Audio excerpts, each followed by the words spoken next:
J'aime Saint-Leu. Élection municipale 2026.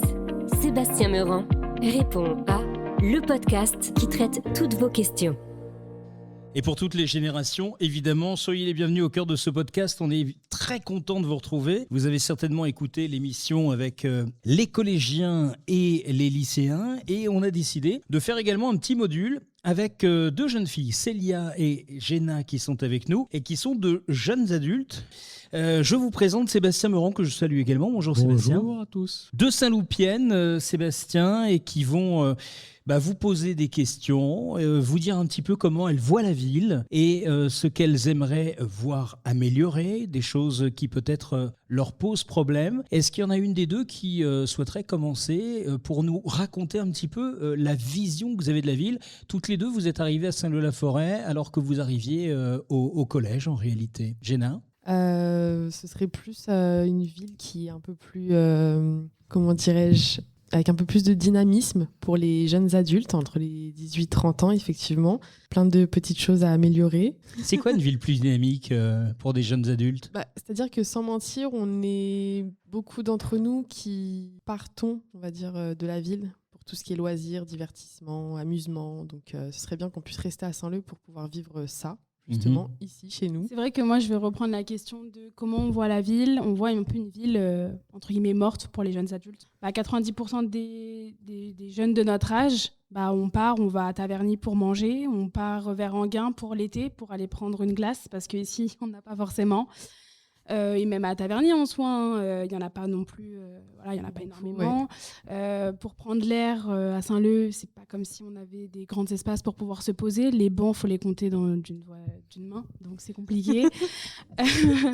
À Enghien, on en a quand même un peu plus avec des fontaines. C'est un peu plus convivial. On peut y aller en famille, en amis, en amoureux. On peut faire plein de choses. À Saint-Leu, à part en famille, pour aller au marché, c'est compliqué. Mais aller au marché en amoureux, c'est pas mal aussi. Oui, c'est vrai. C'est vrai que le marché à Saint-Leu est quand même assez bien, hein, on s'en cache pas. Bon, Sébastien, quand vous écoutez ces jeunes adultes vous parler de la ville, là, d'un seul coup, il manque beaucoup de choses pour les jeunes adultes. Il manque beaucoup de choses et c'est vrai. Chercher un restaurant, ne serait-ce qu'au Diablo, un bar au Diablo, un café, il y a plus.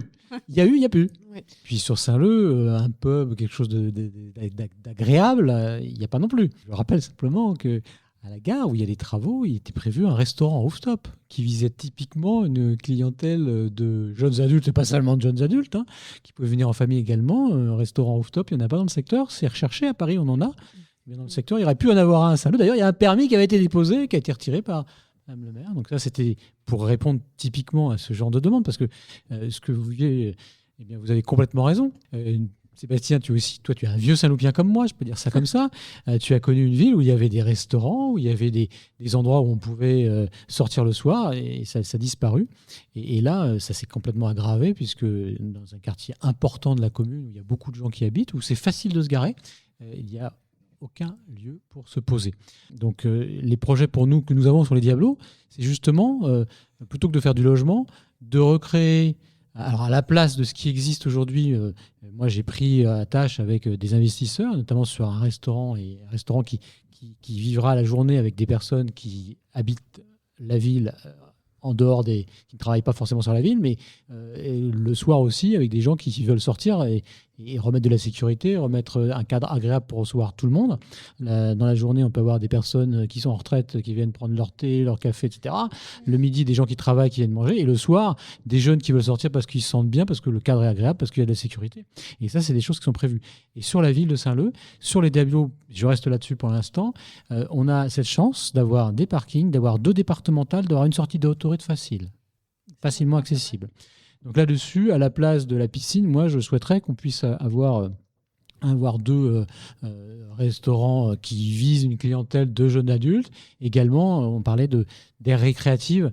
Il paraît qu'il va y avoir un bowling à Taverny, mais de jeux qui puissent intéresser les jeunes. Sur la ville, il y a de la place, il y a des accès faciles et il y a des parkings. Donc, ça doit pouvoir le faire.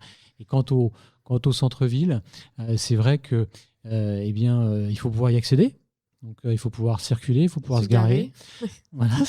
Le gros problème. Ouais. Se garer, voilà, il y a des jeunes qui nous disent ça. Donc ça s'est dégradé ces dernières années.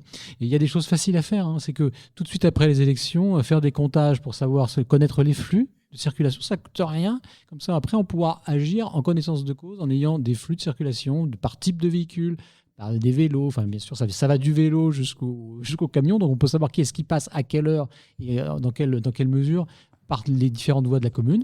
Après, de créer des espaces pour se garer. Et surtout, il faut que cette ville retrouve... à Saint-Leu, on avait cette capacité à attirer évidemment les Saint-Loupiens, mais des personnes qui venaient de l'extérieur. À une époque, on avait un restaurant où les gens qui travaillaient à la Défense venaient. Parce que c'était quelqu'un qui avait appris le métier à Côte-Saint-Jacques, un 3 étoiles depuis des années. Et bien évidemment, ce qu'il faisait, c'était exceptionnel. Donc des gens qui habitaient Saint-Leu y allaient, mais d'autres personnes. On avait des personnes qui se produisaient à Saint-Leu, qui étaient des gens connus, et les gens venaient et avaient plaisir à se retrouver. Célia, Jenna, je vais vous donner des thématiques et vous allez réagir par rapport à ces thématiques. Là, vous avez plutôt parlé de la vie quotidienne et l'usage de la ville. Si je vous parle de mobilité et de déplacement, quelles sont vos réactions par rapport à Saint-Leu ? Compliqué. Ouais.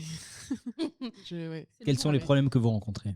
Déjà, quand on était au lycée, c'était compliqué, ne serait-ce que pour les bus. Parce que si on ne fait pas du 8h, 16h, on n'a plus de bus. Donc, on met une trentaine de minutes pour rentrer. Et moi, je parle, mais je suis entre guillemets à côté de la gare de Saint-Leu. Mais pour ceux qui sont dans les hauteurs, j'imagine même pas. Après, pour les trains, quand on est passé en école supérieure, c'est pas mieux. Non, en termes de... c'est très compliqué. Tout le temps des problèmes avec les transports. La ligne H. Ouais. La ligne H, c'est un cauchemar. Une fois sur deux, en fait, le week-end, on ne peut pas accéder à Paris. Vous avez votre permis de conduire toutes les deux ? On a dû le passer, oui. Et donc, vous l'utilisez pas mal, la voiture ? Ah oui.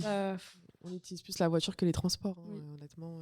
Quand on est maire d'une ville, et là Saint-Leu en particulier, on a la d'agir sur ces problèmes de transport ? Alors la SNCF, c'est un mastodonte qui dysfonctionne depuis trop d'années. Alors d'ailleurs, je pense qu'il faut faire une petite parenthèse sur le fait que Saint-Leu est la seule ville qui a un terminus de la ligne H. Comment on en est arrivé là ? Là, nous avions à l'époque, d'avant la création de la SNCF, le responsable des chemins de fer de la région nord de l'Île-de-France qui habitait Saint-Leu-la-Forêt, dans une très belle bâtisse qui existe toujours, rue de la Forge. Alors c'est peut-être cela, parce que là, on est mieux desservi que Taverny, par exemple.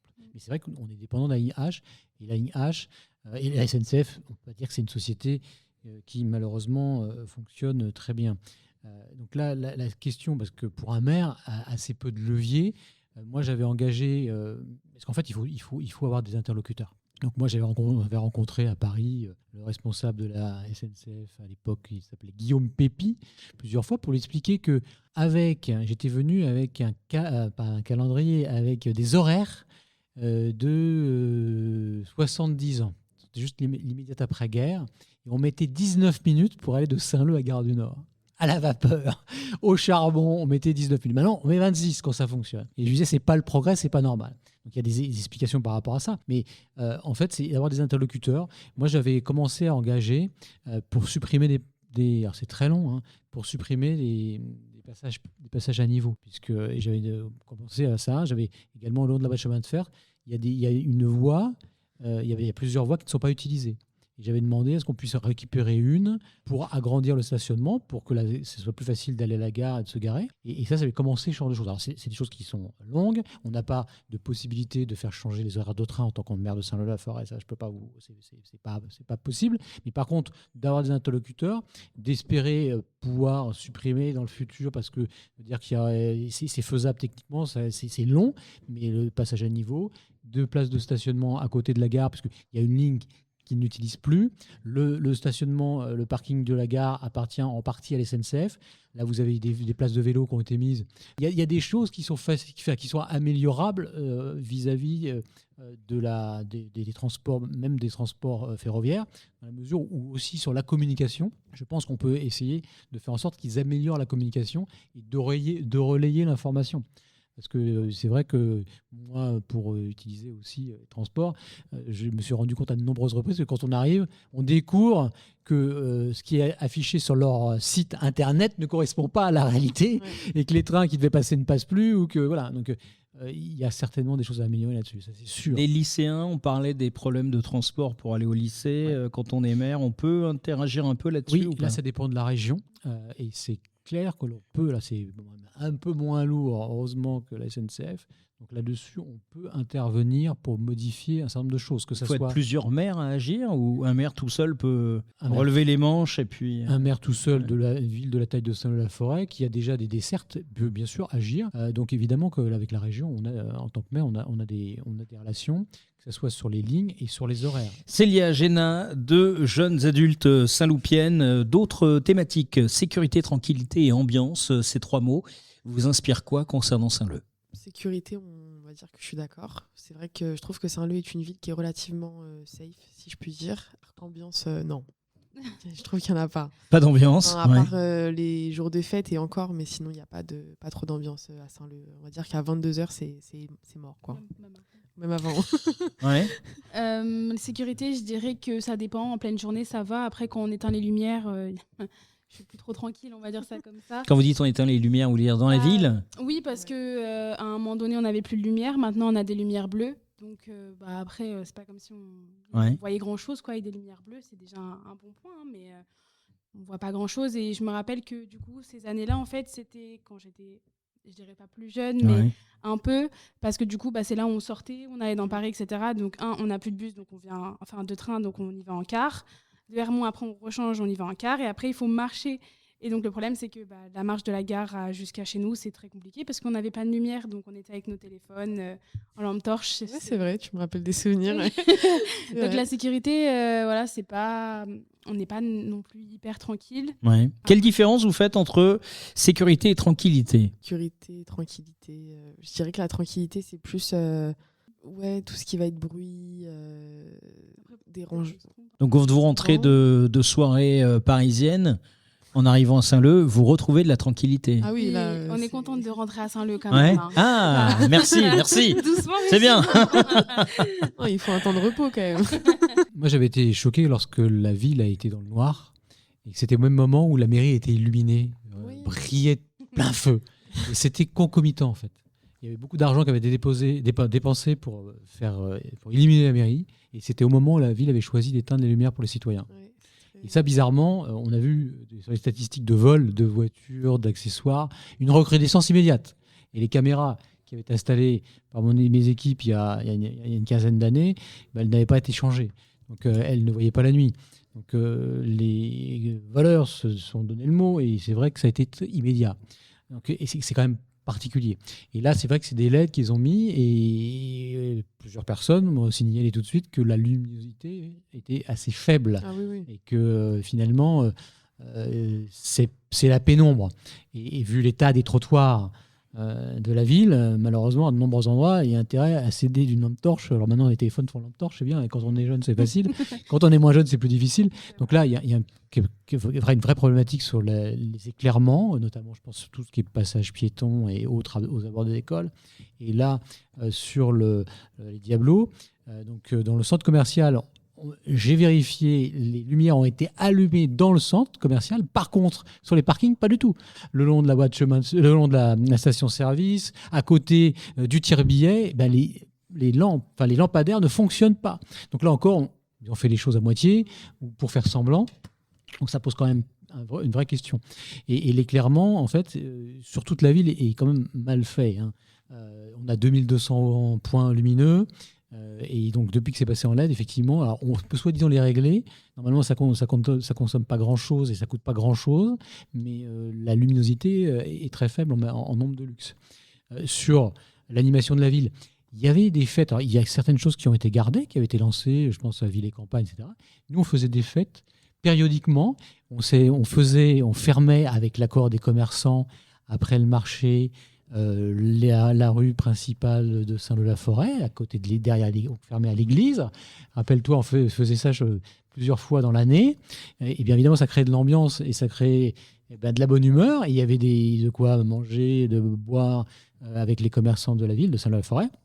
Alors c'est vrai que Et ça, c'est des choses qui ne se sont pas reproduites depuis des années. Après, il y a un avant et un après Covid. Oui, effectivement. Oui. Donc là, il y avait des choses qui étaient lancées qui permettaient de créer de l'animation. Et c'est vrai que lorsque la ville était à l'origine avec les commerçants de manifestations, alors bon, on faisait la Saint-Patrick, on faisait le Beaujolais Nouveau, on avait relancé le carnaval, c'est nous qui avions relancé le carnaval, ville et campagne.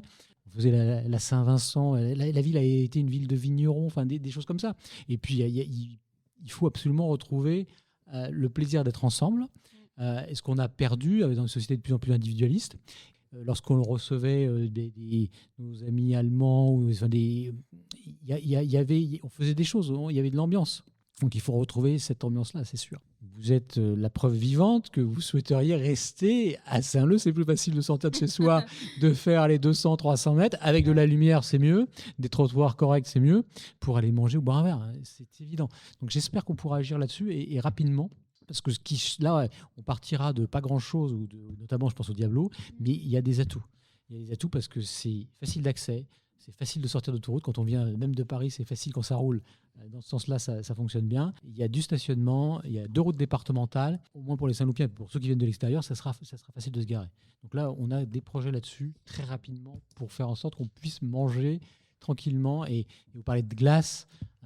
C'est fou qu'on n'ait même pas un bon glacier aussi. J'ai sollicité des commerçants pour faire des bonnes glaces, ne serait-ce qu'à l'italienne. Alors on a un restaurant italien tout petit qui s'est installé à Saint-Leu. Incroyablement. Voilà, avec des Italiens. Oui. Italiens, voilà. Bon, vous voyez, il y a quand même des choses. Non, On trouve des justement, choses. oui, Voilà. on est petit à petit. Bah oui, on est sur la bonne voie. On va pas tarder à se quitter. J'aimerais qu'on parle d'études, emploi et avenir. C'est les 3 mots que je vous donne pour savoir quel genre d'élève vous avez été au collège, puisque c'est à ce moment-là que vous êtes arrivé à Saint-Leu-la-Forêt. Et comment a évolué en fait votre parcours scolaire et ce que vous êtes devenu aujourd'hui à l'âge de 23 ans? Géna? Non, plus sérieusement, non, ça s'est plutôt bien passé. En tout cas, moi, de mon expérience, ça s'est bien passé. Après, bon, il y a eu des petits désaccords parce que parfois, les professeurs veulent nous orienter sur une piste qui semble correcte pour eux, mais qui ne l'est pas pour nous. Donc, il faut juste qu'on s'arme de patience et qu'on soit sûr de ce qu'on veut. Mais non, actuellement, là, je suis en master marketing commerce international. Heureusement que je n'ai pas écouté tous mes professeurs, honnêtement. Mais non, je le vis bien, ça m'a forgé. Est-ce que, avec les échanges qu'on vient d'avoir, et qu'aujourd'hui vous êtes de jeunes adultes qui entrez dans la vie active, est-ce que vous avez tout simplement envie de partir, ou est-ce que vous restez ici avec l'histoire qui est la vôtre et puis votre parcours? Donc on reste à Saint-Leu, mais on aimerait améliorer les choses. C'est ça le bilan de Géna. Ouais, moi j'aimerais bien faire ma vie à Saint-Leu, je me sens à l'aise, j'ai eu mon enfance quasiment ici, j'ai mes amis, mes proches. Donc ouais, non, le but ce serait de pouvoir justement rester à Saint-Leu, de ne pas avoir à bouger. Mais il faut que la ville s'améliore. Sinon, dans quelques années, quand vous aurez votre premier enfant, il faut qu'on trouve plein de trucs nouveaux pour l'occuper et que vous soyez contente. On a fait la mer déjà avant. Ouais. Et nous, alors, comment ça s'est passé le parcours entre le collège, ensuite le lycée, professionnellement, on en est où, Célia? Et pareil, est-ce qu'on reste à Saint-Leu? Du coup, moi, je suis arrivée à Saint-Leu en 3e, donc ça a été un peu compliqué, parce que je viens du 92, donc on passe du 92 à du 95, c'est un peu compliqué. La campagne. La campagne. Mais je m'y suis faite et j'ai énormément apprécié Saint-Leu, c'est pour ça que j'aime encore être ici. Donc j'ai fait la 3e à Saint-Leu.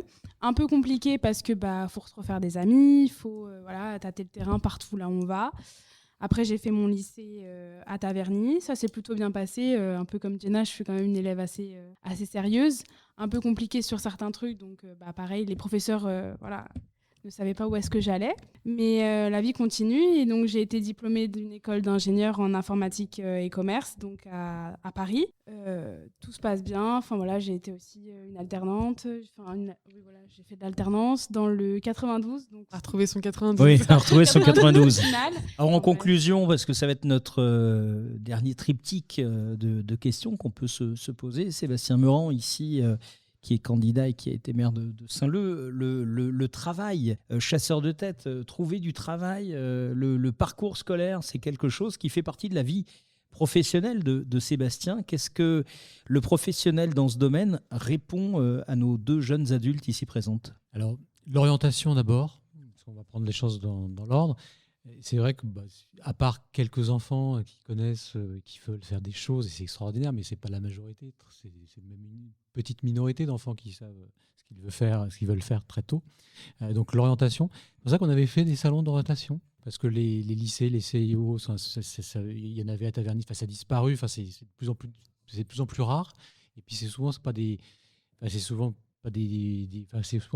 professionnels, mais qui ont une vision peut-être un peu de la fonction publique. Donc là, on avait fait des salons de l'orientation à Saint-Leu, au gymnase. Il y avait beaucoup de monde. Il y avait des personnages connus, très médiatiques qui étaient venus. Et c'est vrai que, alors, on est une ville où il y a quelques entreprises. On a quelques entreprises. Je vais en citer une, puisqu'elle a quand même, elle a fait la mascotte. Dodo et compagnie, c'est un Saint-Loupien, c'est quelqu'un qui est né à Saint-Leu-la-Forêt. Donc ça, c'est une chance. Moi, c'est une société que j'ai accompagnée pour qu'elle revienne sur la ville de Saint-Leu-la-Forêt. Donc, il a créé quand même quelques centaines d'emplois. On a des sociétés dans l'aéronautique, on a dans l'imprimerie en 4 dimensions. Donc, on a quelques petites entreprises, mais on est une ville effectivement résidentielle. Mais là, ce qui est intéressant, c'est de mettre du lien et de pouvoir. Moi, je pense que alors là, l'éducation nationale doit s'ouvrir à des professionnels du monde, du privé. Ça dépend effectivement de l'éducation nationale, mais rien n'empêche à des intervenants comme la ville de demander, que ce soit au collège, que ce soit au lycée, d'intervenir. Moi, je suis intervenu dans des écoles. Alors moi, effectivement, depuis 2020, je travaille dans le milieu de la chasse de tête. Donc, j'ai été amené à rencontrer énormément de milieux professionnels de secteurs d'activité et dans toutes les fonctions. Donc, c'est quelque chose qui est passionnant, mais il faut aller à la rencontre. Enfin, il faut pouvoir échanger avec les jeunes qui rentrent sur le marché du travail. En ce moment, c'est pas simple parce qu'on a une activité économique qui n'est pas florissante. Ça fait des années de ça. Et bon, là, on déborde du cadre simplement saint-loupien. Mais à Saint-Leu, ne serait-ce que lorsque j'étais élu, j'ai vraiment pesé fort pour que la ville recrute des stagiaires, des alternants. Et au départ, parce que ça demande quand même un peu de temps, il y avait beaucoup de réticences. Et au final, ça s'est quasiment toujours très bien passé. Et le pli était pris. Et dans les services juridiques, les services financiers, les services techniques évidemment, à l'accueil, les différents services, on recrutait des jeunes Saint-Loupiens.